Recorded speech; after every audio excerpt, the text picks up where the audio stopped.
Well, right now, a memorial is growing to honor the victims in a deadly shooting at Florida State University. It comes as we learn new details this morning about the suspect. Students now recounting those terrifying moments.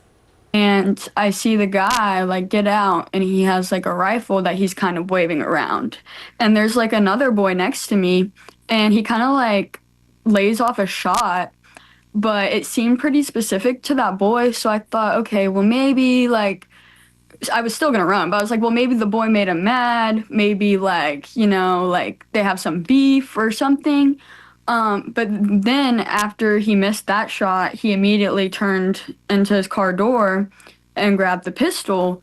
And that's when he looked the opposite direction towards the Union and shot just some random lady like walking in front of him in the back. And so then I just started running as fast as I could, and then I could just hear like shots echoing as I was running. And he had on like a burnt orange shirt that matched his Hummer and like just like khaki pants or some type of cargo shorts. I don't know, just shorts. Like he just looked very normal. And the only thing that made him look unnormal was the rifle that he was waving around.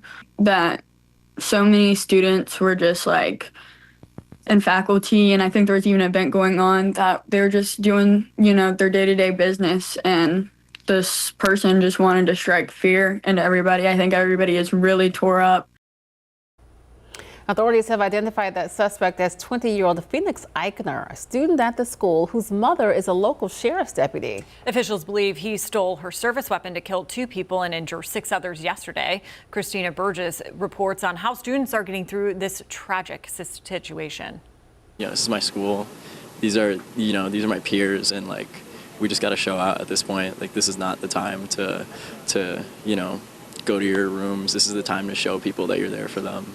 With arms wrapped around one another, Florida State University students gather on campus, laying flowers, balloons, and candles near the student union where a gunman opened fire on campus, killing 2 people and injuring 6 others. And then you hear screams, and then you look out the window, there's people running away. That's when it set in for everyone in the room that like, this is serious, something really bad just happened. And many students still reliving the horrific moments, like Christopher Malav, who was inside the student union. Unfortunately, I ended up tripping on some stairs over there by the big FSU sign, just right in front of the student union, and ended up spraining my left ankle, and got a bunch of bruises on my right leg, and even on my wrist and my left thumb too. Still got some bumps and bruises. Malav finally able to reunite with his dad. It's something that I won't forget. But I know that this is a really tight-knit community. I think this is really gonna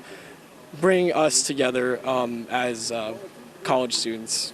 As the memorial grows, students say it's important now more than ever to rally around each other. I would hate for this day to become just another statistic, and I think that we need to do something about this because it's not okay. But I know we really just have each other, and obviously we'll graduate, and we'll just stay with us for a little bit, or forever probably. Christina Burgess with that report. There's such a truly unfortunate, tragic situation there. And the 2 who were killed, we should say, were not students at the university. Yeah, and I went to Florida State University, and that area is very busy. So the Union, they have like the typical green where you see the college kids playing ultimate frisbee and all that stuff. I used to get my favorite hot dog cart right there. And the only reason why I'm painting this imagery is like the amount of people that are going in and out. There's a bookstore that's right there. That the amount of people that were shot by random fires around, it could have been a whole lot worse, just how busy it was. And I'm still like the Florida State Facebook page. I got a notification actually from Facebook saying there's an active shooter. So that was kind of harrowing, even though I'm multiple years removed, just seeing what they're going through, because I think it was about a decade ago or so. I think it was closer to 8 years that there was actually a shooter at the library. Nobody was hurt at that point. So you just hate to hear it. No matter what, whenever even though you're not involved, just seeing those students, what they went through, because they're going to remember that for the rest of their lives. So a tragic loss of those 2 individuals and then everyone that gets shot in the passerby. For sure. Thank you for having that perspective. Of course. Chris.